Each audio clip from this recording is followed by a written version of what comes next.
الرحمن الرحيم الحمد لله رب العالمين وأصلي وأسلم على حبيب رب العالمين سيدنا ونبينا وشفيع ذنوبنا أبي القاسم المصطفى محمد اللهم صل على محمد وآل محمد وعلى أهل بيته الطيبين الطاهرين وأصحابه الميامين المنتجبين ومن تبعهم بإحسان إلى قيام يوم الدين.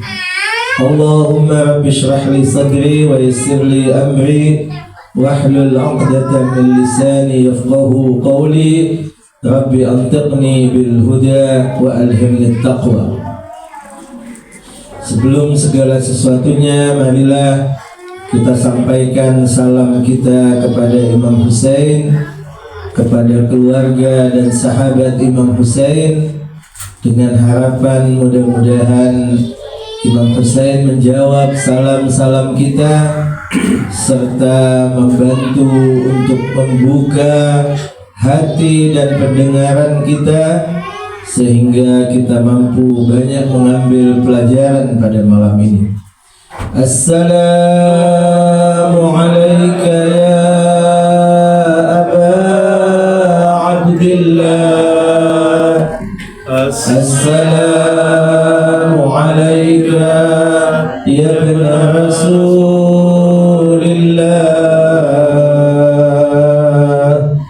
Assalamu alayka wa ala al-arwah allati halat bifina'i alaikum minni jami'an salamullah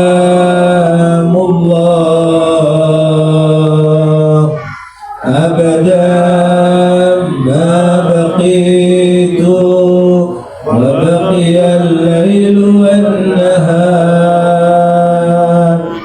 wa la ja'alahu Allah akhir al-ahdi minni biziyaratikum. Assalamu ala al-Husain wa ala Ali ibn al-Husain wa ala أولاد الحسين وعلى أصحاب الحسين. السلام على الحسين وعلى علي بن الحسين وعلى أولاد الحسين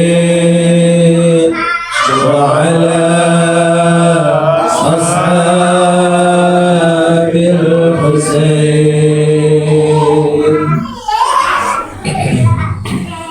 السلام عليكم جميعا ورحمة الله وبركاته. Waalaikumsalam warahmatullahi wabarakatuh. Alhamdulillah, kita panjatkan puja dan puji syukur kehadirat Allah Subhanahu wa taala yang pada malam ini sebagaimana malam-malam sebelumnya kita diberi kesempatan dalam keadaan sehat walafiat untuk menghadiri majelis Imam Hussein, majelis yang berupaya untuk menggali lebih dalam berbagai dimensi dan pelajaran yang bisa dipetik dari kebangkitan Imam Hussein alaihi salam. Saya ingin memulai dengan menyampaikan sebuah kisah yang terjadi di zaman Al-Imam Ja'far Shadiq alaihi salam. Ada seorang sahabat imam yang datang kepada Imam Ja'far Shadiq. Dia menyampaikan kesulitan dirinya kesulitan ekonomi dan kesulitan yang lainnya. Kalau bahasa kita saat ini, curhat pada Imam Ja'far Shadiq alaihi salam, yang menyampaikan, wahai Imam, ekonomi saya terpuruk, saya tidak punya apa-apa, bahkan saya punya banyak hutang, saya dikejar-kejar oleh para penagih hutang. Kemudian Imam bertanya kepada orang tersebut, bukankah engkau adalah pengikut kami Ahlul Bait? Bukankah engkau pecinta dan berwilayah kepada kami Ahlul Bait? Dia mengatakan, iya wahai putra Rasulullah, aku punya ketaatan dan cinta, atau yang dikenal dengan wilayah, dengan Ahlul Bait alaihimussalam. Kemudian Imam mengatakan, kalau begitu engkau adalah orang yang kaya, bahkan engkau lebih kaya dari banyak orang yang ada di sekitarmu. Orang itu bingung, dia tidak memahami apa maksud Imam. Dia mengatakan pada Imam, wahai Imam, saya yang lebih tahu kondisi saya. Saya yang berada dalam keterpurukan, saya yang berada dalam kesusahan ekonomi dan seterusnya. Tapi mengapa engkau menyampaikan bahwa aku adalah orang kaya, bahkan lebih kaya dari beberapa orang yang hidup di sekitarku? Kemudian Imam, untuk menjelaskan hal itu, Imam menyampaikan sebuah pertanyaan. Wahai fulan, andaikan ada seseorang yang berdiri di tengah kita saat ini, dan di tangannya dia membawa sesuatu, dan dia mengatakan kepadamu bahwa aku akan serahkan apa yang ada di tanganku ini, yaitu 10.000 dinar. Uang dulu, uang di zaman Nabi adalah dinar dan dirham. Dinar itu kepingan emas, dirham itu perak. 1 dinar itu adalah 3,5 gram emas. Jadi 1 dinar, kalau hari ini harga emas kira-kira 1 juta, maka berarti 1 dinar itu adalah 3,5 juta. Orang ini, seperti Imam sampaikan, ada satu orang yang akan menyerahkan kepadamu 10.000 dinar. Berapa duit itu sekarang? Ayo anak-anak muda yang matematikanya harusnya kuat. 10.000 kali 3,5 juta. Berapa? Hah? 30M. Enggak dong. 35 miliar. Ya? 35 miliar. Nolnya 9. Ya. Oke. Apa kata orang itu? Imam menyampaikan kepada orang itu bahwa ada orang, bayangkan ya, andaikan ada orang di sini yang siap menyerahkan kepadamu 10.000 dinar, hanya dengan satu syarat. Apa syaratnya? Engkau tinggalkan kecintaan dan wilayah kepada kami Ahlul Bait. Orang itu menangis di hadapan Imam. Dia, wahai Imam, tidak mungkin aku akan lepaskan, tidak mungkin aku tinggalkan kecintaan kepada Ahlul Bait, kecintaan kepada keluarga Rasulullah, ketaatan kepada para imam Ahlul Bait. Terus Imam mengatakan lagi, andaikan orang itu menambah nolnya 1 lagi, bukan 10.000 dinar, tapi 100.000 dinar. Ditambah berapa itu nolnya? 1 ya. Jadi kalau rupiah jadi 350 miliar. Ya? Jumlah yang sangat besar. Dan saat itu ya ratusan ribu, dan orang menyebut 100.000 itu sudah puncak, karena bahasa Arab itu tidak mengenal juta, hanya sampai kepada ribu. Jadi kalau menyebut 100.000 itu sudah full, ya. Barusan atau akhir-akhir kemudian bahasa Arab mengadopsi dari bahasa Inggris million jadi milyun dalam bahasa Arab. Asalnya tidak ada itu kata milyun, tidak asli bahasa Arab, tapi impor dari Inggris. Jadi orang itu kata Imam akan menyerahkan kepadamu 100.000 dinar. Itu uang yang sangat banyak sekali, tapi dengan satu syarat, yaitu engkau tinggalkan wilayah dan kecintaan kepada Ahlul Bait alaihimussalam. Orang itu tambah menangis di hadapan Imam, terseduh-seduh dia menangis dengan berusaha mengeluarkan kata-kata di hadapan Imam. Dia mengatakan, demi Allah wahai Imam, aku tidak akan pernah sekalipun untuk melepaskan kecintaanku, ketaatanku, wilayahku kepada Ahlul Bait. Berapapun orang itu akan memberikan sesuatu padaku, pasti aku tolak dan aku tidak akan terima. Kecintaan dan wilayah kepada Ahlul Bait tidak bisa dinilai dengan apapun juga. Maka Imam alaihissalam mengatakan, benar apa yang aku katakan tadi, bahwa engkau adalah orang kaya, bahkan lebih kaya dari banyak orang yang ada di sekitarmu, karena engkau bersama kami Ahlul Bait, karena engkau punya wilayah, punya ketaatan, punya kecintaan kepada kami Ahlul Bait alaihimussalam. Sengaja saya bawakan kisah ini di awal khutbah dan di awal ceramah saya, dalam rangka kita akan memahami betapa besar karunia Allah subhanahu wa ta'ala yang kita dapatkan.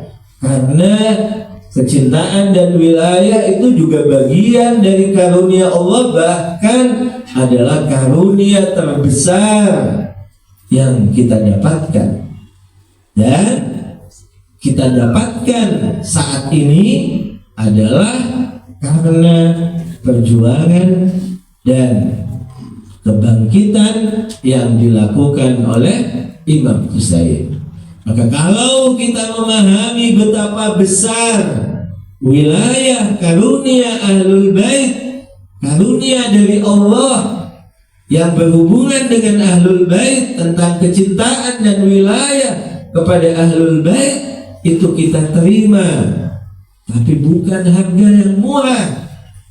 Ada korban yang telah dipersembahkan oleh bukan sembarang manusia, tapi cucu Rasulullah Sallallahu Alaihi Wasallam, yaitu Imam Husain. Dan bukan sendirian, Imam Husain mengorbankan saudara-saudaranya, ya, 4 saudara Imam Husain di padang Karbala, saudara laki-laki Imam Husain di padang Karbala beliau korbankan. Begitu juga perempuan-perempuan dari keluarga Imam Husain juga harus datang ke Karbala, harus menerima berbagai derita. Anak-anak Imam Husain, bahkan bayi yang masih umur 6 bulan pun menjadi korban.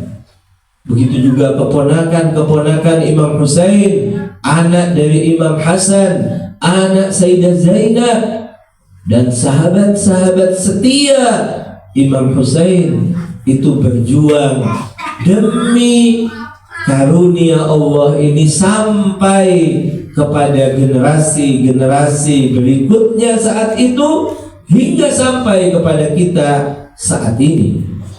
Imam Husain ketika dipaksa untuk menyampaikan baiatnya kepada Yazid, Imam Husain ketika dipaksa untuk menyatakan kesetiaannya kepada kepemimpinan Yazid yang diperoleh oleh ayahnya Muawiyah, yang Muawiyah memperolehnya dengan licik dari Imam Hasan.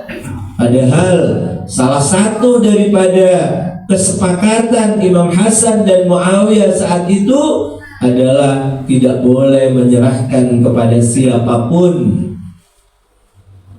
Tapi Muawiyah sebelum meninggal, di detik-detik meninggalnya, dia sudah mengangkat terlebih dahulu putranya Yazid. Dan ketika Yazid memerintahkan untuk mengambil baiat dari Imam Husain dengan tegas mengatakan saat itu bahwa fa'alal islamis salam idh buliyatil ummatu bira'in mithli Yazid. Kita ucapkan selamat tinggal kepada Islam di saat umat diuji dengan seorang pemimpin seperti Yazid. Famithli la yubayi'u mithlah, kata Imam Husain, seperti aku tidak akan berbaiat kepada Yazid. Ini adalah sebuah ungkapan yang sangat jelas dari Imam Husain bahwa perjuangan Imam Husain, kebangkitan Imam Husain, semua apa yang dikorbankan oleh Imam Husain adalah demi tegaknya dan demi keberlangsungan agama Islam sebagaimana dibawa oleh kakeknya Rasulullah Sallallahu Alaihi Wasallam, sehingga mampu agama Islam itu karunia Allah Subhanahu wa taala yang besar, yakni agama Islam sebagaimana dibawa oleh Rasulullah dan dilanjutkan oleh Ahlul Bait kepada generasi-generasi berikutnya hingga sampai kepada kita. Kita bisa bayangkan, andaikan Imam Husain alaihi salam tidak melakukan kebangkitan saat itu, andaikan Imam Husain misalnya diam saja, andaikan Imam Husain tidak melakukan apa-apa, maka apa yang terjadi? Islam yang kemudian diterima, diwarisi oleh generasi-generasi berikutnya adalah Islam yang kosong dari substansinya, Islam yang tidak lagi Islam yang sebenarnya. Sudah terlampau jauh antara yang dibawa oleh Rasulullah Sallallahu Alaihi Wasallam dengan apa yang kemudian disaksikan oleh Imam Husain saat itu, sehingga mendorong beliau tidak ada cara lain, tidak ada opsi lain kecuali Imam Husain mengatakan tidak kepada rezim saat itu. Ini satu hal dari kisah yang tadi saya sampaikan tentang seorang sahabat yang bertanya kepada Imam Ja'far Shadiq alaihi salam tentang kondisi dirinya yang terpuruk secara ekonomi atau yang lain, tapi Imam justru menyebutnya sebagai orang kaya dan bahkan lebih kaya dari banyak orang karena berwilayah kepada Ahlul Bait, karena punya ketaatan dan kecintaan kepada imam-imam Ahlul Bait alaihi wassalam. Ini penting untuk kita sadari, penting untuk kita pahami bersama bahwa apa yang sudah kita yakini adalah sebuah karunia besar yang tak ternilai harganya. Tidak ada sesuatu apapun yang kemudian mampu menjadi nilai dan menjadi padanan bagi wilayah ini. Di sisi yang lain, Saya juga ingin menyampaikan ada sebuah riwayat hadis di zaman Imam Ja'far Shadiq alaihi salam. Juga ada seseorang yang datang kepada Imam dari sahabat Imam. Dia memohon kepada Imam, saat ini memohon untuk didoakan oleh Imam. Dia mengatakan kepada Imam, wahai Imam, doakan aku agar aku bisa masuk surga.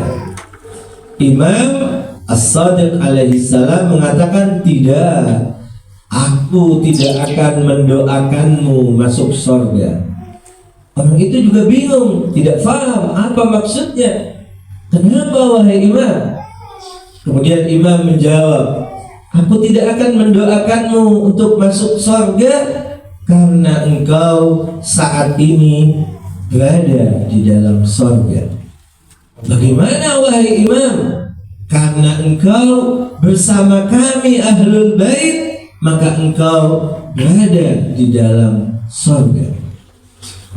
Orang itu terus bertanya, terus apa yang harus kita berdoa kepada Allah kalau kita sudah berada dalam surga? Kita tidak perlu lagi berdoa supaya masuk surga. Imam mengatakan, ada satu doa yang penting untuk selalu dipanjatkan, dan aku juga akan mendoakanmu. Apa itu? Yaitu mohon kepada Allah agar tidak dikeluarkan dari surga. Artinya kita yang sudah berwilayah kepada Ahlul Bait, jangan sampai kemudian ada suatu waktu, ada berbagai faktor yang kemudian menyebabkan kita meninggalkan wilayah Ahlul Bait alaihimussalam. Apa ada? Iya, bukan ada, banyak sekali dalam sejarah. Cukup banyak contohnya mereka yang bahkan bersama dengan Rasulullah Sallallahu Alaihi Wasallam, bukan hanya bersama imam, bukan hanya bersama ustadz atau ulama, bukan, tapi bersama dengan Rasulullah Sallallahu Alaihi Wasallam. Ya, bahkan boleh jadi berjuang di medan laga bersama Rasulullah Sallallahu Alaihi Wasallam, tapi karena ujian tertentu dia tidak lulus, karena godaan tertentu dia tidak lulus, dan akhirnya meninggalkan ajaran Rasulullah Sallallahu Alaihi Wasallam. Tidak harus kafir ya, tidak harus murtad dalam artian keluar daripada Islam. Boleh jadi tidak, tetapi tidak komit lagi, tidak loyal lagi kepada apa yang diajarkan oleh Rasulullah Sallallahu Alaihi Wasallam. Begitu juga bersama Imam Ali bin Abi Thalib, juga banyak yang bersama Imam Ali bin Abi Thalib, bahkan ikut dalam sebagian peperangan bersama Imam Ali bin Abi Thalib, tapi kemudian meninggalkan Imam Ali bin Abi Thalib. Banyak sekali itu. Dan Khawarij itu adalah sempalan daripada pengikut Imam Ali bin Abi Thalib, yang boleh jadi ngikutnya karena sekedar semangat, karena sekedar kewibawaan Imam Ali yang membuatnya menjadi silau, membuatnya menjadi tertarik, tapi dia belum mendalami dan dia belum punya bagaimana dia harus komit, bagaimana dia harus loyal, ditambah dengan adanya godaan-godaan, mungkin uang, mungkin perempuan, mungkin harta, tahta, ya, kedudukan. Kalau sekarang mungkin Toyota gitu ya. Ya, boleh jadi orang berubah, dan ini menjadi sebuah pelajaran penting bagi kita. Jangan sampai kita juga tergoda, dan bahkan boleh jadi godaannya adalah lebih besar dari zaman itu. Ya, begitu juga Imam Hasan, begitu juga Imam Husain. Bahkan kita tahu dan ikhwan dan akhwat mungkin membaca bagaimana itu utusan Imam Husain, Muslim bin Aqil. Muslim bin Aqil itu adalah misanan Imam Husain. Jadi Aqil adalah saudara dari Imam Ali bin Abi Thalib. Salah satu anaknya Aqil namanya Muslim, dan diutus oleh Imam berangkat dari Madinah menuju Kufah. Dalam rangka apa? Dalam rangka melihat situasi yang ada di kota Kufah. Karena sudah sampai kepada Imam Husain surat-surat, pernyataan-pernyataan sikap, pernyataan-pernyataan siap untuk membela Imam Husain. Imam Husain menyuruh Muslim untuk sidak, ya, melihat dari dekat sejauh mana kebenaran itu. Dan itu bisa kita bayangkan perjalanan Muslim dari Madinah ke Kufah berapa lama itu, dengan susah payah. Muslim datang, kalau tidak salah 3 orang bersamanya, tapi sampai ke kota Kufah berubah kondisinya, berubah dari pernyataan-pernyataan sikap dan semacamnya, karena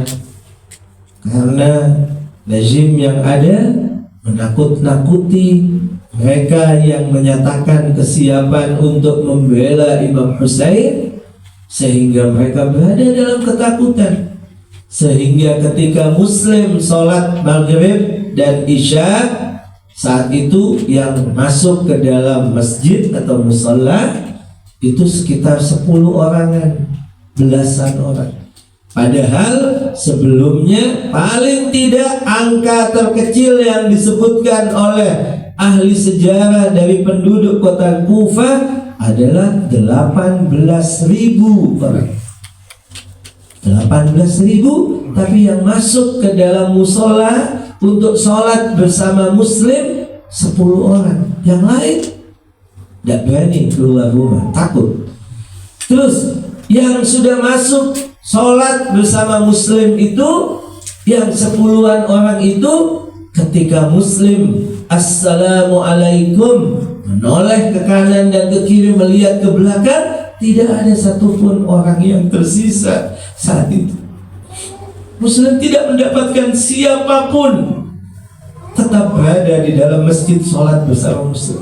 Mereka juga ketakutan, mereka pulang ke rumahnya masing-masing karena diancam dibunuh, diancam di penjara, diancam akan keluarganya, misalnya rumahnya dan sebagainya.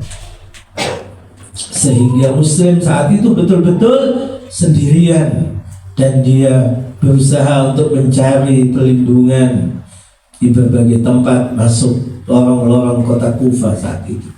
Jadi sudah banyak contohnya dalam sejarah bahwa orang yang telah mendapatkan wilayah Ahlul Bait alaihimussalam itu tidak ada jaminan kemudian dia hingga wafat, hingga meninggalkan dunia, hingga menghembuskan nafasnya yang terakhir tetap berwilayah kepada Ahlul Bait. Karena itu menjadi sesuatu yang harus kita waspadai dan harus kita antisipasi.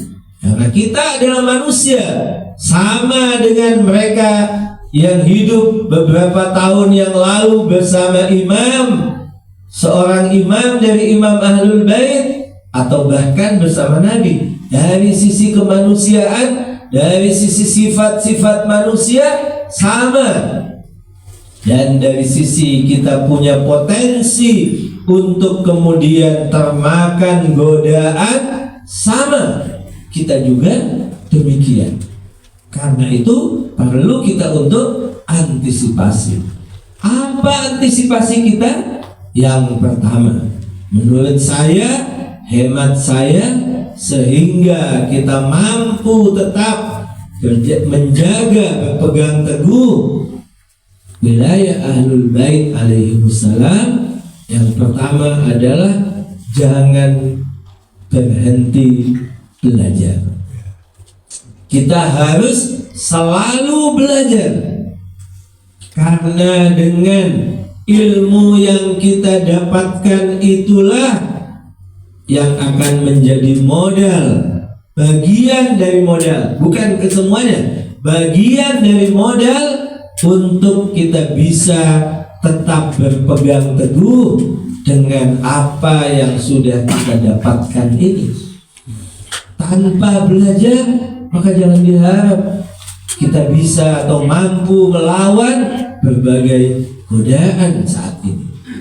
Dengan belajar itulah kita bisa memantapkan diri kita, baik itu dalil-dalil rasional ataupun dalil-dalil naqli, dalil-dalil Al-Quran atau hadis yang bisa menjadi pegangan kita.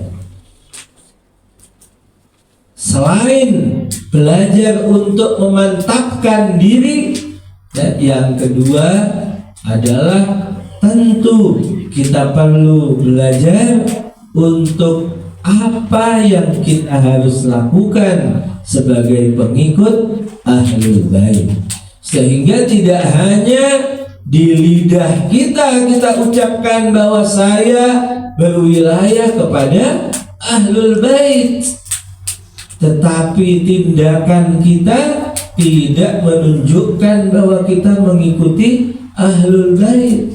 Ahlul Bait melakukan sesuatu, tetapi kita melakukan sesuatu yang lain. Ya, itu tidak boleh. Jadi paling tidak dari sisi akidah, dari sisi pemikiran, apa yang memang menjadi akidah Ahlul Bait, kita juga harus berakidah demikian. Dan itu sekali lagi perlu belajar dan tidak boleh berhenti belajar. Berapapun usia kita, semampu kita tetap harus perlu belajar. Dari sisi akidah, begitu juga dari sisi fikih, tindakan syariat. Tidak boleh kita hanya mengaku pengikut Ahlul Bait, ya, kita selalu membanggakan diri, alhamdulillah bahwa kita sudah menjadi pengikut Ahlul Bait, mengenal Ahlul Bait, tapi tindakan kita, fikih kita, apa yang kita lakukan dalam syariat adalah berbeda dengan yang dilakukan oleh Ahlul Bait, para imam Ahlul Bait. Itu bagaimana imam akan menerima kita? Begitu juga akhlak dan tindakan, sifat-sifat mulia yang juga diajarkan oleh Ahlul Bait juga harus kita pelajari untuk kemudian kita lakukan, kita bumikan, karena kita harus juga diterima oleh Ahlul Bait. Selain kita harus menjaga wilayah ini hingga kita wafat, hingga malaikat Israel menjemput nyawa kita juga harus memastikan, paling tidak berusaha optimal bahwa imam menerima kita. Imam Ali bin Abi Thalib menerima kita. Bahkan dalam riwayat disebutkan bahwa tidak ada para pecinta Ahlul Bait yang sejati kecuali ketika nafasnya akan dihembuskan, ketika dia nazak, ketika dia akan menghembuskan nafasnya yang terakhir, kecuali Imam Ali bin Abi Thalib akan datang menuntun, mengucapkan 2 kalimat syahadat dan kesaksian dengan para imam Ahlul Bait. Itu kalau laki-laki. Dan Sayyidah Fatimah akan datang kepada setiap mukminah, setiap pengikut Ahlul Bait. Itu kalau kita diakui oleh imam, oleh Sayyidah Fatimah bahwa kita memang betul sebagai pengikut Ahlul Bait. Karena boleh jadi mereka tidak mengakui kita. Kenapa? Karena tidak ada cirinya pada kita, tidak ada tandanya pada kita bahwa kita adalah sebagai pengikut Ahlul Bait. Dan itu bukan sesuatu yang dalam rangka menakut-nakutkan, tidak, tetapi itu terjadi. Ada sebuah riwayat yang terjadi kepada Imam Ali Ridha alaihi salam. Ada beberapa orang, jadi sekelompok orang, ya, perawi mengatakan sekelompok orang, bukan satu atau dua, bukan, segerombolan orang datang ke rumah Imam Ali Ridha alaihi salam. Dia mengetok pintu Imam Ali Ridha dan ditemui oleh seorang yang membantu Imam Ali Ridha di rumah itu. Kemudian ditanya oleh sang pembantu itu, mau apa kalian? Kami adalah para pecinta pengikut Imam Ali Ridha alaihissalam. Kami ingin bertemu dengan Imam Ali Ridha alaihissalam. Maka pembantu itu mengatakan, sebentar, tunggu dulu. Pembantu itu masuk ke dalam dan kemudian keluar lagi. Dia mengatakan pesan dari imam bahwa kalian tidak diizinkan untuk bertemu dengan imam. Mereka bilang, kenapa? Kami adalah pencintanya, kami adalah pengikutnya.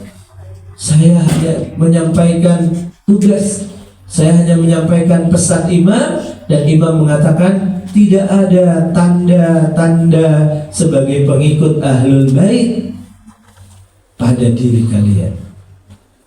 Itu sesuatu yang nyata, sudah terjadi, dan itu juga menjadi sebuah pelajaran bagi kita bahwa kita berusaha bagaimana wilayah ini tidak hanya klaim semata dalam lidah kita, tapi harus kita buktikan paling tidak seperti yang saya katakan tadi, dalam 3 hal ini: akidah, fikih, syariat, dan akhlak.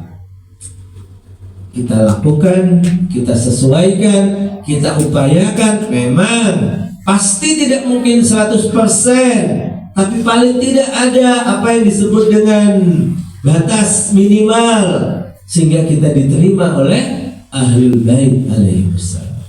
Itu yang pertama. Yang kedua, ini belajar sehingga kita mampu melakukannya yang terbaik. Kalau melakukan dianggap yang kedua, maka yang ketiga, kita juga penting, ikhwan dan akhwat sekalian, untuk punya program untuk orang-orang terdekat kita, keluarga kita, anak-anak kita, istri kita, kalau yang perempuan suami kita, ya, boleh jadi cucu-cucu kita yang dekat dengan kita. Itu adalah bagian yang juga harus menjadi prioritas kita untuk kita berjaga, kita selalu berusaha bahwa mereka juga adalah mengenal Ahlul Bait, mereka juga adalah bersama dengan Ahlul Bait. Tentu dengan cara yang bijak, tentu dengan cara-cara yang bisa kita lakukan. Ketika sudah kita upayakan namun tidak bisa, itu tentu adalah di luar tanggung jawab kita. Tapi yang masih mampu, masih bisa untuk kita lakukan adalah menjadi tanggung jawab kita untuk melakukannya. Jangan sampai kita abai bahwa anak-anak kita, khususnya di dunia saat ini, dunia gadget, di mana anak-anak kita hari-hari dengan gamenya, ya, dengan berbagai program yang ada di dunia gadgetnya, maka ini lebih tidak menjamin bahwa mereka juga akan seperti orang tuanya, seperti ayah-ayahnya, seperti ibunya. Itu juga harus menjadi bagian dari program, entah dengan kita ajak selalu hadir ke majelis-majelis, misalnya milad, ya, minimalnya majelis setiap ada majelis hari kelahiran Nabi, Sayyidah Fatimah, imam-imam ahlul bait, mereka usahakan sebisa mungkin kita ajak juga hadir. Begitu juga hari-hari syahadah, khususnya hari-hari syahadah Imam Husain alaihissalam. Karena dengan itulah mereka bisa tertarik, mereka juga bisa kemudian tertarik, magnet kecintaan kepada ahlul bait. Tentu kalau kita bisa selain itu juga, selain majelis-majelis itu, mungkin di rumah kita dengan apapun yang bisa kita lakukan, entah misalnya baca buku bersama dengan anak, dengan istri, ya, ada waktu mungkin 1 bulan sekali atau 2 minggu sekali. Kalau 1 minggu sekali itu juga sangat hebat, ya. Bisa duduk bersama membicarakan tentang ahlul bait, menceritakan tentang ahlul bait, baca buku bersama.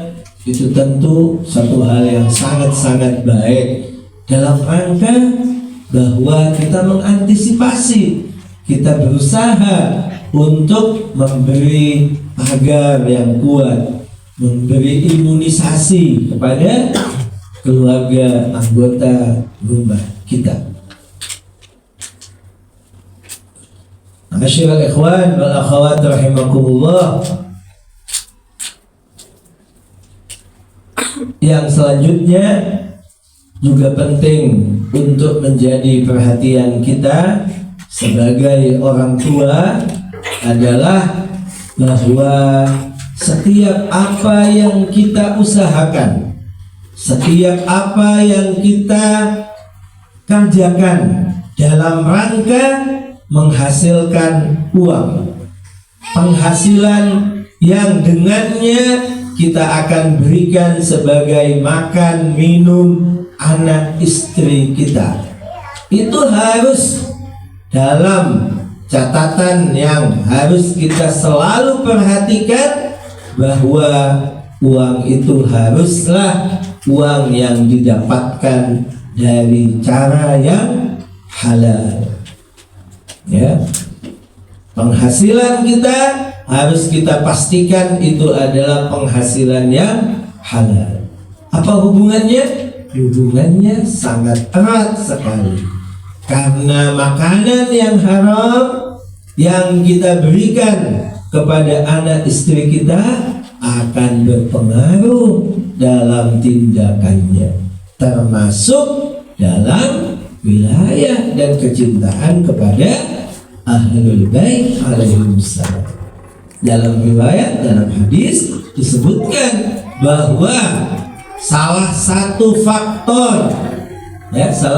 faktor yang menyebabkan orang tidak bisa mencintai ahlul bait, punya ketaatan kepada ahlul bait, karena tubuhnya, dagingnya adalah tumbuh dari makanan yang haram. Itu satu sisi yang harus kita upayakan, harus kita pastikan sebagai seorang ayah, khususnya untuk anak dan istrinya. Dan sebagai catatan juga adalah, kalau kita saat ini sudah mengenal ahlul bait dan kita saat ini alhamdulillah telah mencintai ahlul bait, berwilayah kepada ahlul bait, itu artinya bahwa kita punya kewajiban untuk bersyukur dan kewajiban untuk berbakti kepada kedua orang tua kita. Kenapa? Karena merekalah yang menjadi salah satu faktor mengapa kita saat ini mencintai ahlul bait. Karena merekalah yang memberi makan dan minum kita sehingga kita besar, sehingga kita kemudian mencintai ahlul bait dengan makanan dan minuman yang halal. Dan ini menjadi tugas kita untuk berterima kasih kepada kedua orang tua kita, berbakti kepada kedua orang tua kita, baik yang masih hidup ataupun yang sudah meninggalkan kita. Kalau orang tua kita masih hidup, maka menjadi tugas kita untuk berbakti, menghormatinya, mengedepankannya, ya. Tidak boleh bahkan mengedepankan yang lain daripada orang tua kita, mengedepankan diri daripada orang tua kita dalam semua hal. Ada cerita menarik ya, di zaman Imam Khomeini. Imam saat itu mendapat kunjungan para petinggi negara. Para pimpinan negara sedang berkunjung ke Imam Khomeini. Di antara yang hadir dalam kunjungan itu ada seorang angkatan militer yang pangkatnya tinggi, mungkin jenderal atau mendekati jenderal, pangkatnya tinggi. Dia ikut juga dalam rombongan untuk bertemu dengan Imam Khomeini. Di antara mereka yang datang itu juga membawa keluarganya, ada yang membawa ayahnya atau membawa ibunya dan seterusnya. Tiba-tiba seorang yang punya pangkat tinggi itu maju ke hadapan imam dan dengan rasa bangga dia menyampaikan kepada imam, "Wahai imam, ini adalah ayah saya." Dia memperkenalkan ayahnya. Terus imam mengatakan, "Mana ayahmu?" Ayahnya ada di belakangnya. Imam bukan justru senang ketika orang itu memperkenalkan, tapi imam nampak di wajahnya sedikit marah. Imam menunjukkan bahwa dirinya tidak senang. Imam bilang, "Loh, kok bisa?" kata imam. "Kamu ada di depan, ayahmu ada di belakang." Itu adalah bukan bagian kesopanan seorang anak pada orang tuanya. Kamu jenderal, tapi tetap orang tuamu harus ada di depanmu. Itu ajaran Imam Khomeini kepada kita, ya, bahwa kita tidak boleh kemudian mengabaikan kedua orang tua kita, apalagi tidak memperhatikan, tidak tahu apa kondisinya, apalagi masih hidup ya, apa kondisinya, bisa makan, tidak bisa makan, itu tanggung jawab kita itu. Saya kadang-kadang sedih. Ada pertanyaan yang biasanya mendekati Idul Fitri itu, saya sedih, kadang-kadang menangis saya membaca WhatsApp, ada yang tanya, "Ustaz, apa boleh zakat fitrah saya serahkan ibu saya?"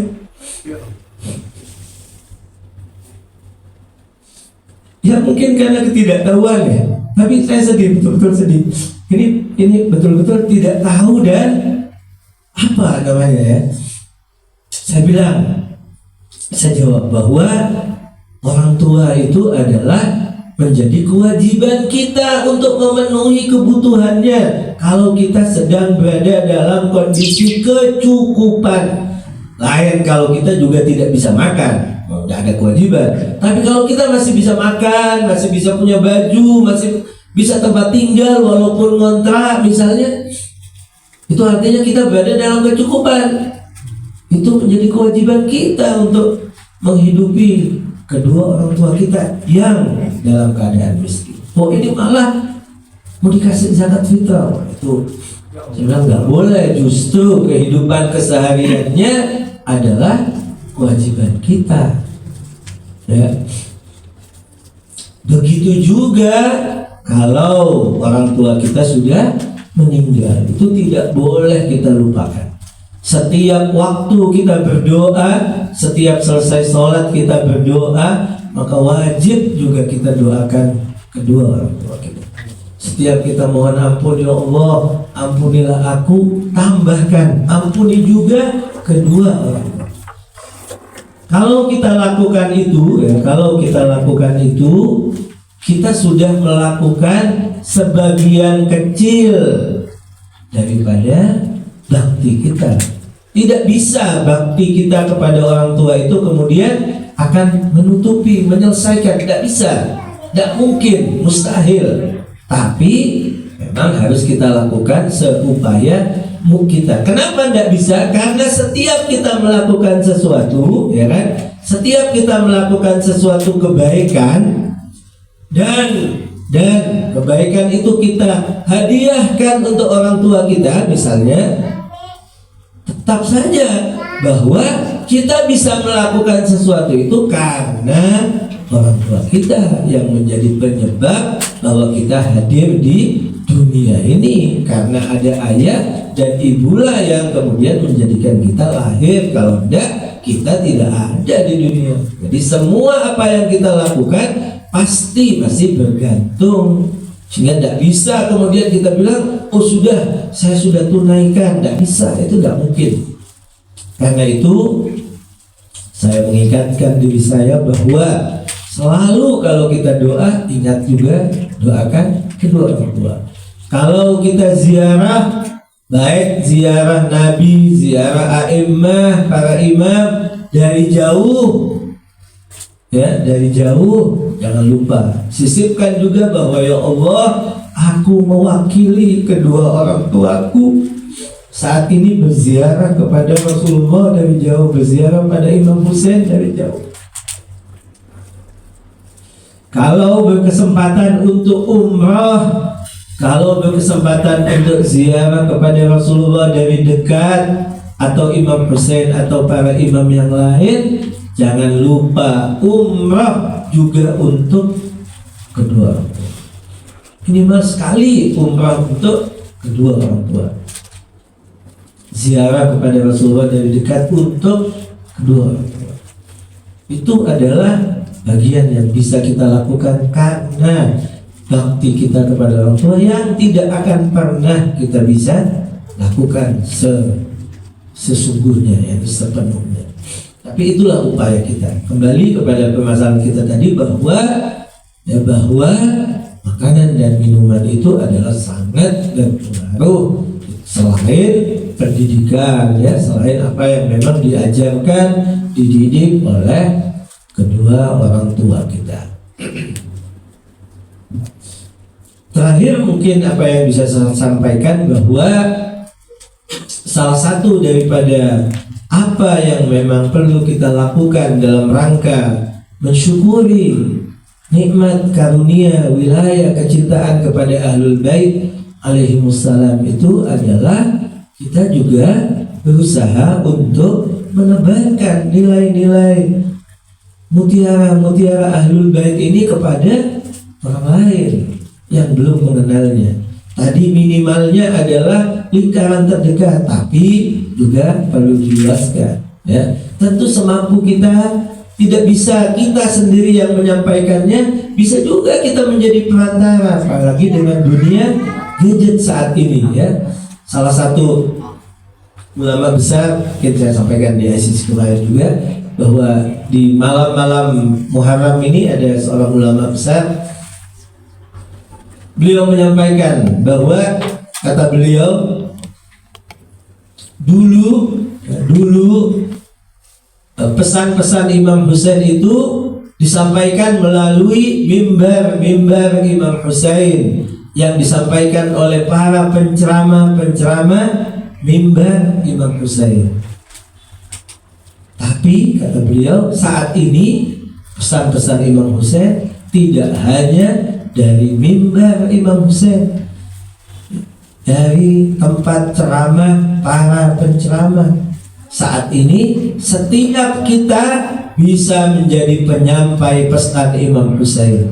Dengan apa? Dengan handphone yang ada di tangan kita, dengan gadget yang ada di tangan kita. Boleh jadi bukan saya yang menyampaikan, dalam artian saya menyampaikan pesan Imam Husain bla bla bla bla. Boleh jadi saya tidak bisa, saya tidak tahu, tapi sekedar forward saja. Mungkin ada cuplikan ceramah, mungkin ada tulisan seseorang yang bagus, di forward saja. Itu kita menjadi perantara untuk kita bisa menyampaikan. Nah, itu di dalam Al-Quran, di dalam surat Al-Fajr. Surat Al-Fajr itu disebut juga sebagai surat Imam Husain alaihissalam. dengan berbagai alasan. Salah satu dari ayat yang ada dalam surat Al-Fajr itu Allah Subhanahu wa taala menyalahkan kita manusia yang cinta dunia, yang suka makan, ya, artinya makan itu boleh jadi maksudnya adalah kita mengkonsumsi banyak hal. Ta'kuluna turatha aklan lamma wa tuhibbunal mala hubban jamma.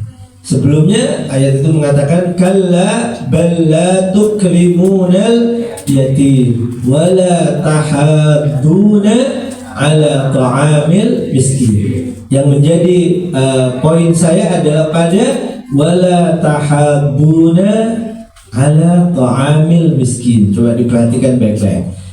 Allah menyalahkan kita manusia karena tidak menjadi penyeru, tidak mengajak orang lain untuk memberi makan orang miskin.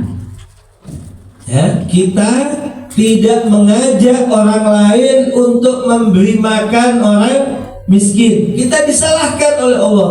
Itu sebuah kesalahan. Kenapa kalian tidak mengajak orang lain untuk, tidak mendorong orang lain untuk memberi makan orang miskin? Bukan karena kita tidak memberi makan orang miskin. Kenapa? Tahu jawabannya? Kenapa? Pertanyaannya kenapa Allah justru menyalahkan kita tidak mendorong orang lain memberi makan? Bukan, kalian salah karena kalian tidak memberi makan orang miskin. Kenapa? Salah satu jawabannya adalah karena boleh jadi kalau Allah Subhanahu wa taala mengharuskan setiap kita memberi makan orang miskin, boleh jadi banyak yang tidak mampu. Jadi tidak perlu disalahkan, karena boleh jadi juga ada orang-orang dan banyak orang-orang yang justru tidak bisa makan, dirinya tidak bisa makan. Bagaimana kemudian harus memberi makan yang lain, sehingga tidak bisa disalahkan oleh Allah, ya kan? Tapi yang disalahkan itu pasti salah adalah tidak mendorong orang lain memberi makan orang miskin. Dan itu tidak perlu orang harus punya sehingga bisa mendorong orang lain, mengajak orang lain untuk bisa memberi makan orang miskin. Ya, tidak perlu kemudian harus kaya sehingga bisa mendorong. Enggak, siapapun termasuk yang nggak punya pun bisa. Saya tidak bisa memberi makanan, tapi saya bisa mengajak, saya bisa mendorong. Oh, kamu kan punya itu, apa tidak lebih baik? Saya kan tidak lebih baik, itu kelebihannya bisa dikasih. Apalagi sekarang dengan dunia gadget, kita bisa jadi kita menjadi perantara dan mendorong orang dengan mengirim cerita, video dan semacamnya. Dan saya merenung sendiri ini dengan ayat ini, jangan-jangan kita itu juga dituntut oleh Allah Subhanahu wa taala kelak ketika kita tidak melakukan apa-apa tentang saudara-saudara kita yang ada di Palestina. Dan kita tidak bisa mengatakan kepada Allah, ya Allah, saya berada di Indonesia dan saya tidak bisa berangkat ke Palestina untuk berjuang bersama saudara-saudara kita di Palestina melawan Zionis Israel. Tidak mungkin itu, ya Allah. Terus selesai? Enggak. Allah akan bertanya ini, bukankah kalian bisa, ya kan? Bisa untuk mendorong, bisa untuk menyeru, bisa untuk memberikan pemahaman. Karena boleh jadi sampai sekarang masih banyak orang yang tidak paham itu tentang Palestina, tidak sadar, tidak paham, bukan tidak sadar, bahkan tidak paham, karena tidak punya ilmu yang cukup. Apalagi kemudian adanya distorsi, adanya kebohongan. Ada sebagian orang yang memang membelokkan, ya, dianggap Palestina yang salah, Palestina yang memulai, Hamas yang memulai dan seterusnya. Itu kita bisa dengan apa yang kita mampu untuk kita lakukan dengan dunia gadget kita, sekali lagi atau boleh jadi hanya sekedar memforward saja, menulis di status saja misalnya, atau masang di status saja gambar, tulisan, dan seterusnya. Nah, itu yang mudah-mudahan kita juga bisa lakukan sebagai salah satu daripada upaya kita menjaga syukur kita kepada wilayah Ahlul Bait alaihimussalam. Di malam seperti ini, malam ke-9, di sebagian majelis-majelis duka Imam Husain biasanya menyampaikan tentang musibah Qasim putra Imam Hasan, atau sebagian tentang Ali Al-Akbar. Namun sebelum itu izinkan saya menyampaikan sedikit tentang kisah seorang wanita, seorang ibu, seorang wanita yang punya peran yang sangat besar sehingga suaminya ikut bersama Imam Husain. Sengaja saya ingin membawakan ini supaya para ibu tidak kecil hati, supaya para ibu itu punya peran yang sangat besar.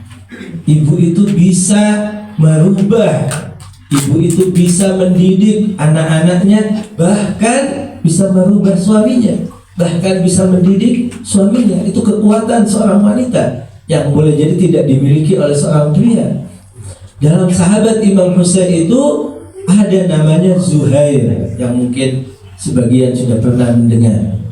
Sahabat Imam Husain namanya Zuhair Ibnul Qayyim. Zuhair itu awalnya tidak mau bersama Imam Husain.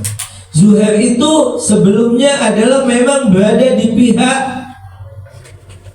tanda kutip, lawan Imam Husain.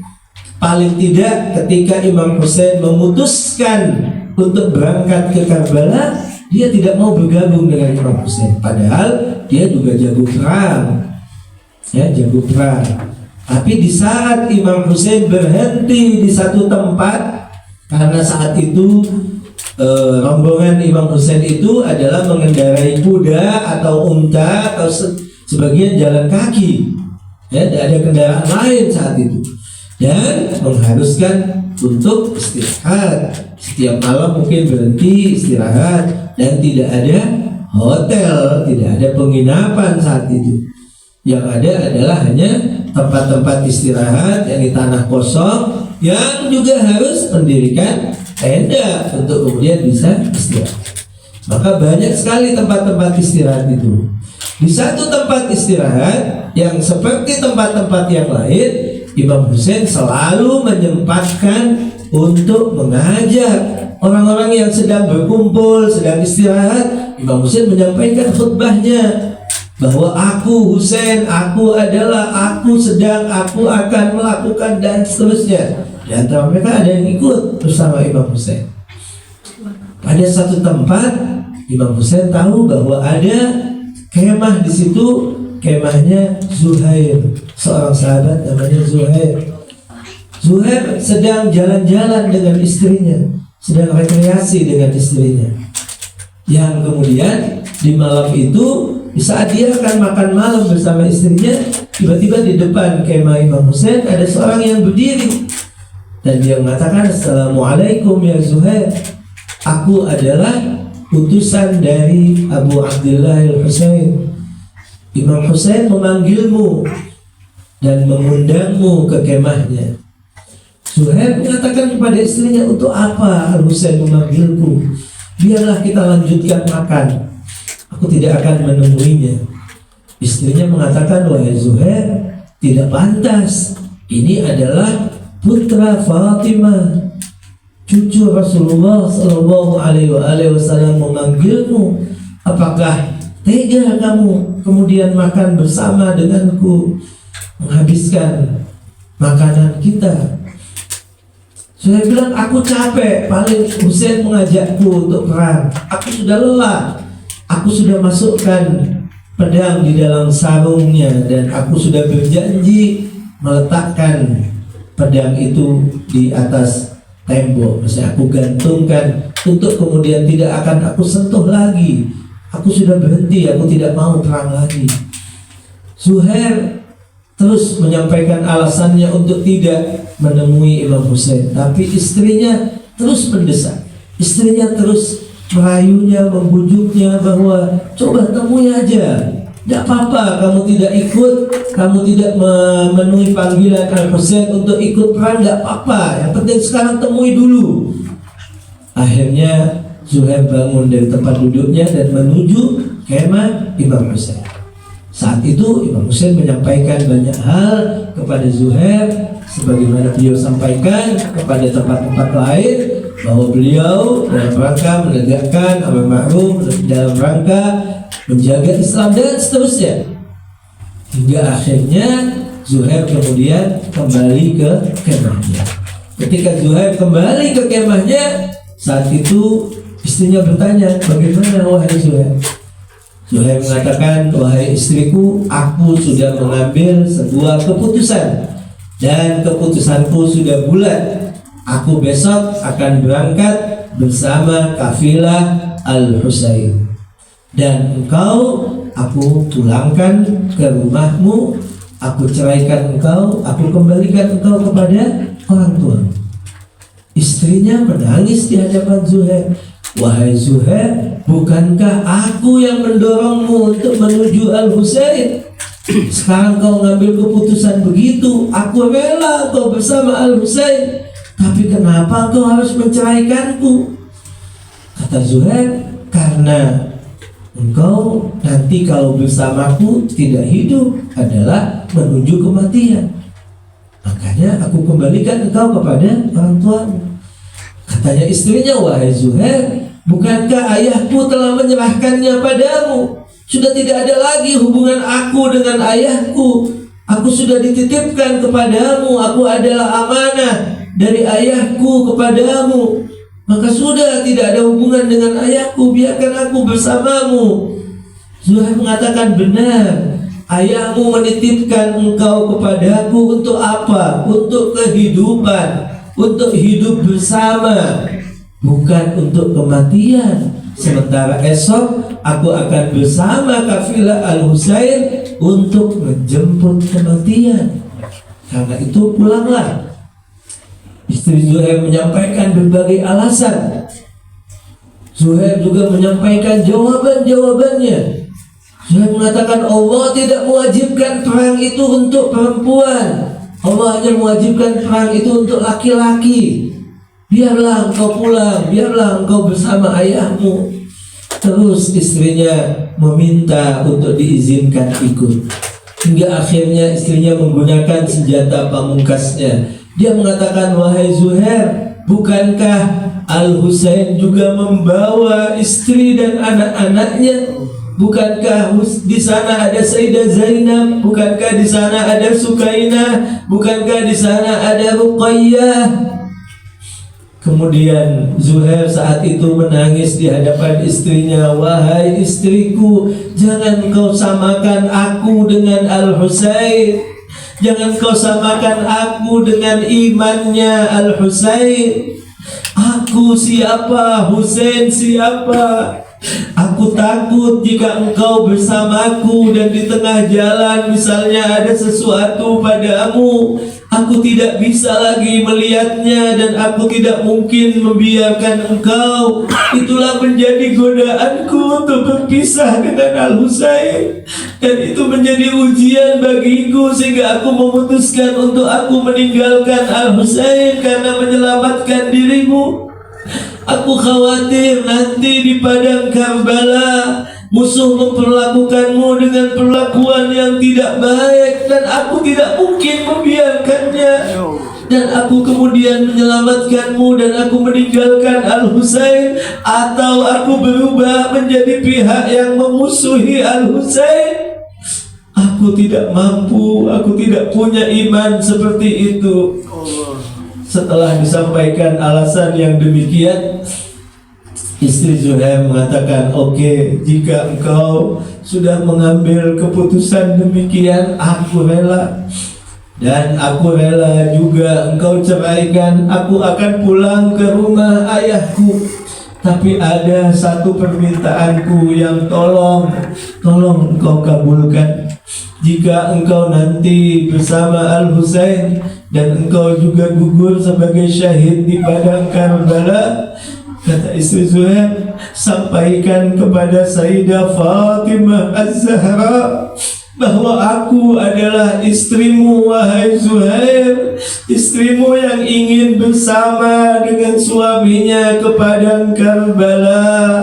Namun aku tidak punya kesempatan bersamamu ke padang Karbala. Zuhair berjanji, ya akan dia sampaikan. Ada dua riwayat, dua penukilan tentang kisah Zuhair dan istrinya ini. Sebagian mengatakan bahwa istrinya ketika sudah diceraikan oleh Zuhair, maka dia kembali ke rumah ayahnya. Tapi ada penukilan yang lain mengatakan setelah ia diceraikan oleh Zuhair, dia juga membuntuti kafilah Imam Husain. Dia juga ikut bersama kafilah Imam Husain bergabung dengan wanita-wanita Ahlul Bait.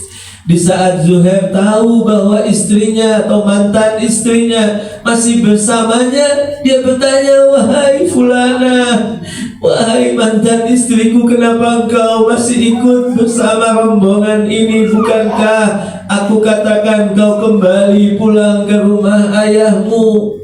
Istrinya mengatakan, wahai Zuhair, engkau bukan suamiku lagi. Aku tidak berkewajiban untuk meminta izin kepadamu. Kau telah ceraikan aku dan aku punya kebebasan untuk bersama dengan kafilah Imam Husain. Ini adalah sosok seorang wanita yang patut menjadi teladan. Dia wanita biasa. Dia bukan bagian dari Ahlul Bait, jika dia bukan didikan Imam Husain, tapi dia mampu untuk menjadi seorang wanita yang mampu mendidik, mempengaruhi, bahkan mempengaruhi suaminya bersama dengan Imam Husain. Di antara keluarga Imam Husain yang maju di awal-awal ke medan laga adalah Ali Akbar dan Qasim.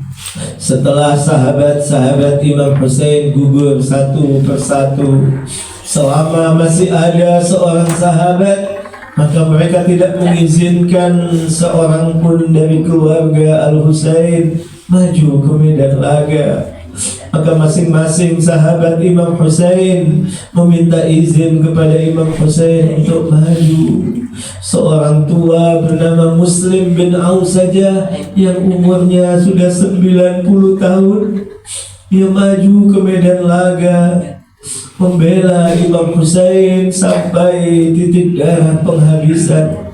Ada Zuhair, ada Habib, ada Aun, ada John, dan ada sahabat-sahabat lainnya yang gugur satu persatu, menunjukkan kesetiaannya kepada Imam Husain dan membuktikan janji yang diucapkan di malam Asyura di hadapan Imam Husain. Di saat Imam Husain menyampaikan kepada mereka agar mereka meninggalkan Imam Husain, pada malam Asyura itu Imam Husain juga menyampaikan bahwa semua kita akan gugur di padang Karbala. Di antara mereka yang hadir ada seorang anak kecil yang baru berusia 10 tahun. Dia berusaha untuk menjinjitkan kakinya sehingga ia bisa melihat wajah Imam Husain, dan dia mengatakan, wahai paman, apakah aku termasuk yang juga akan gugur esok di padang Karbala? Sebelum menjawab itu, Imam Husain bertanya kepadanya, dia adalah putra Imam Hasan Al-Mujtaba alaihi salam. Imam Husain bertanya kepadanya, bagaimana engkau lihat sebuah kematian? Bagaimana pandanganmu tentang kematian? Ia menjawab, wahai paman, kematian bagiku adalah lebih manis dari madu. Maka Imam Husain mengatakan, iya, besok wahai Qasim, engkau juga akan gugur seperti yang lain. Maka di saat Ali Akbar sudah maju ke medan laga, Dan Ali Akbar yang Imam Husain katakan saat itu, wahai kaum, wahai mereka yang mendengar ucapanku, saat ini maju ke arah kalian seorang yang wajahnya, yang tutur katanya, yang tindakannya adalah mirip Rasulullah Sallallahu Alaihi Wasallam.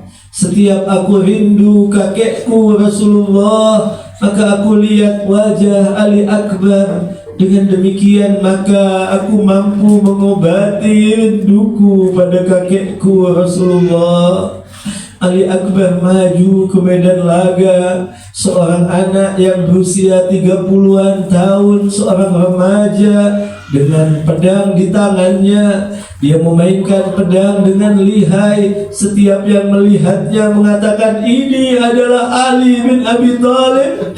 Ini adalah Ali bin Abi Thalib yang sedang berada di medan laga. Semua ketakutan, semua berusaha untuk menyerangnya, hingga Ali Akbar pun jatuh ke medan laga dan mengucapkan, salam bagimu wahai ayahku.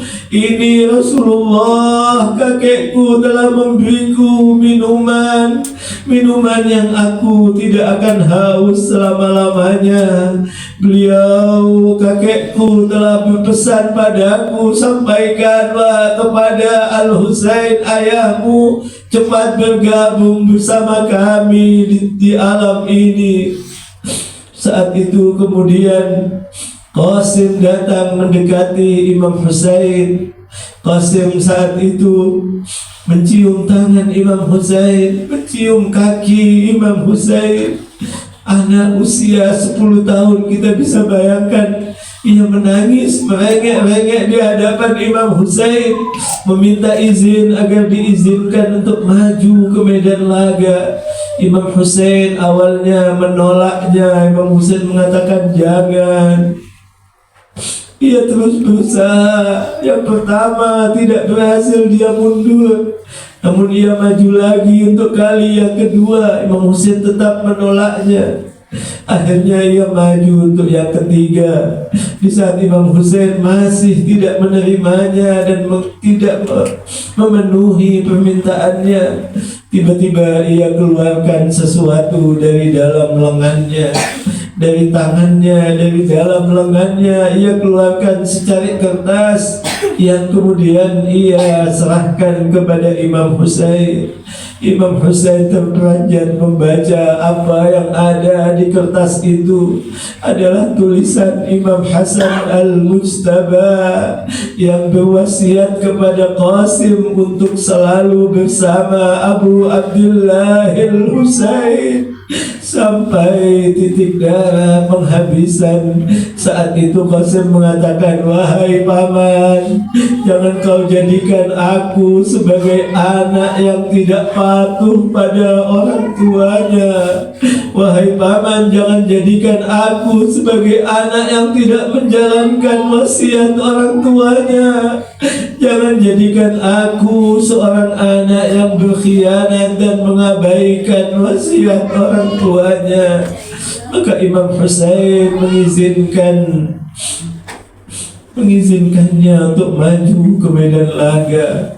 Seorang anak kecil, apa yang dia bisa mampu dia lakukan dengan sekuat tenaga. Ia ayunkan pedang. Ia berusaha untuk melakukan apa yang bisa ia lakukan, membunuh musuh dengan pedangnya. Tapi akhirnya ia pun juga terjatuh. Dan di saat terjatuh, Imam Husain mendekatinya. Dan Imam Husain berusaha untuk kemudian mengangkat jasadnya. Sebagaimana sahabat-sahabat yang lain, sebagaimana keluarga Imam Husain yang lain, setiap yang jatuh gugur di padang Karbala, Imam Husain angkat tubuhnya, Imam Husain seret ia menuju ke kemah atau mendekati kemah. Itulah perlakuan Imam Husain kepada syuhada di padang Karbala. tanpa membedakan siapapun. Namun coba lihat apa yang terjadi kepada Imam Husain di saat Imam Husain sudah sendirian dan tidak ada lagi yang bersama Imam Husain. Hanya ada Sayyidah Zainab yang melihat Imam Husain dari kejauhan, dan Imam Husain saat itu jatuh dari kudanya, dan kemudian Imam Husain dibunuh dengan puluhan tombak, pedang, anak panah, dan segala benda tumpul yang mengenai tubuh Imam Husain. Dan akhirnya tubuh itu pun terbelah-belah, dan akhirnya Imam Husain pun gugur sebagai syahid di padang Karbala. Sayyidah Zainab tidak bisa melakukan apa-apa. Ia hanya bisa berteriak dan menghadapkan wajahnya ke arah Madinah, ke arah pusara Rasulullah sallallahu alaihi wa alihi wasallam. Sayyidah Zainab berteriak dengan mengatakan, "Assalamu alayka ya jaddah." Salam bagimu wahai kakekku Rasulullah. Salla alaika malaikus sama. Sungguh para malaikat di langit menyampaikan salawat dan salamnya padamu. Hada Husainun bil Ara. Namun lihatlah saat ini Husain berada di padang Karbala. Tubuhnya tergeletak di padang pasir Karbala. Maslubatul imamati warrida. Saat ini sudah tidak lagi mengenakan sorban dan selendangnya. Maqtu'atil a'dha. Saat ini tubuhnya telah terpotong-potong. Murammalun biddima. Saat ini tubuhnya telah berlumuran pasir darah Karbala. Inna lillahi wa inna ilaihi raji'un. Fasaya'lamu alladhina zalamu ayya munqalabin yanqalibun. Mari kita ucapkan salam kita kepada Imam Husain, kepada keluarga dan sahabat Imam Husain. Semoga Imam Husain mendengarkan salam-salam kita. Semoga Imam Husain membantu kita untuk benar-benar menjadi pengikut setia Imam Husain. Dan semoga Imam Husain memberikan syafaat kepada kita dan kepada kedua orang tua kita. Assalamu ala al-Husain wa ala Ali ibn al-Husain wa ala awladi al-Husain wa ala ashabi al-Husain. Assalamu ala al-Husain wa ala Ali ibn al-Husain wa ala awlad al-Husain wa ala ashab al-Husain wa rahmatullahi wa barakatuh. Mudah-mudahan bermanfaat. Kalau lebihnya mohon maaf. Assalamualaikum warahmatullahi wabarakatuh. Waalaikumsalam.